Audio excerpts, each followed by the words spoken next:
Welcome back to my channel. This is Rosalind Yukich, and today I am going to show you how to make a single fat bomb. For this fat bomb, you can make it sweet or savory or tart. And so I'm going to first show you the base of the fat bomb and then other things that you can add to it to make it, you know, unique, to add flavor. And so here we go. So we're going to go ahead and start with our base. I'm using a metal measuring cup because it's just small. And so because I'm making a single fat bomb, I don't want to make more than one, then I'm just going to go ahead and use that.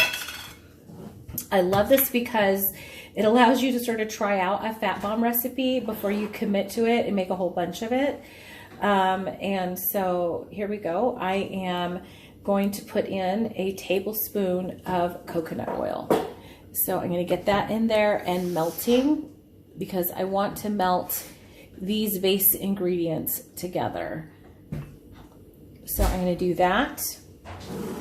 I'm going to do a tablespoon of butter. Now this is refrigerated butter, so I'm just going to sort of approximate. I'm going to say this is approximately right here, about a tablespoon, and we're going to just let that melt together real quick. Okay, so we have, this is all melted together, the coconut oil and the butter. Now, typically here I will add some heavy whipping cream. This is actually half and half, which is okay to substitute half and half. But I'm going to hold off on that for a bit because if you cook it, it can tend to curdle a bit. So that is the base for my fat bomb, is the coconut oil, the butter, and the heavy whipping cream.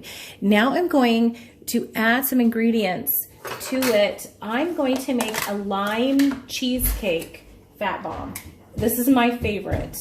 So I'm going to add a tablespoon of I'm going to add a tablespoon of cream cheese, and then I'm going to put this back on the burner to melt the cream cheese down, and so it mixes well with the fats, with the coconut oil and the butter. And that is primarily why I'm not adding the heavy whipping cream or the half and half right now, because the heavy whipping cream starts to curdle just a bit before I get the cream cheese melted down, and I don't want that to happen. I've learned that from experience. I usually add the heavy whipping cream in the end so that it just mixes with the rest of the ingredients. So with this is a good time. I'm actually going to add in just a tad of, this is sour cream. I'm not going to add in a full tablespoon. I'm going to add in just about a half a tablespoon of that, just so that we kind of get that nice tart sour flavor. And I'm going to turn this down a bit so that it's not spitting everywhere. Now is a good time to go ahead and add in your sweetener. I am using stevia, and so I'm going to add in just about, you don't want too much of it because otherwise it doesn't taste good. I'm going to add in just about a quarter teaspoon of stevia, and then I'm going to go ahead and do my lime, because I can add my lime in now. Now I'm not going to put in too much lime, so I'm probably just going to juice a half of one and then save the other half for something else. So I'm going to go ahead and put that in there. And this cream cheese is starting to melt down. I'm just going to go ahead and get it stirred. It's pretty soft, so we're just about ready. And once you've added in the cream cheese and once it starts melting, you want to keep stirring it because it has been known to scorch on the bottom before, and so we were just almost at that point right now.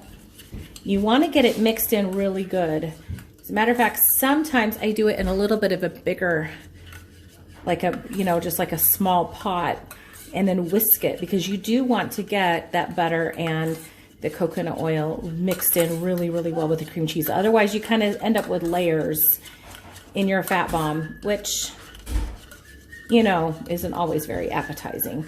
It's why we don't just sit down and eat a stick of butter with a spoon, because it's not terribly appetizing.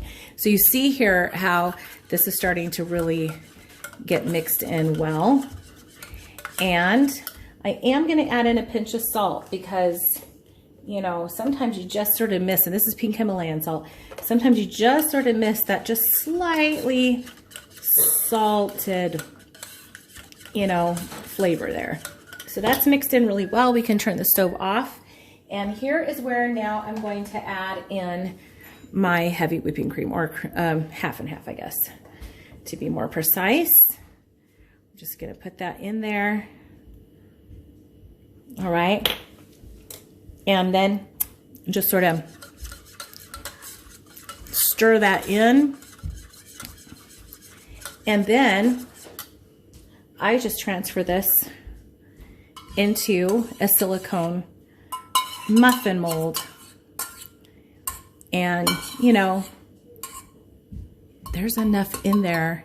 You can just sort of spoon it into your mouth. It's so good. This is so delicious. This will now go into the refrigerator. It's going to set up, and it should be about the consistency of a cheesecake. And so you can just eat it with a spoon. It is super delicious. You can do this with berries. You can do this with lemon. You can just do all kinds of different, like I said, you can use this recipe for just about anything. I added in the cream cheese, the sour cream, and the lime and the stevia to make it a lime cheesecake, but you can take the base and make any kind of a fat bomb you want to with that. You can also do chocolate, which would be delicious. Chocolate and berry, which would also be delicious.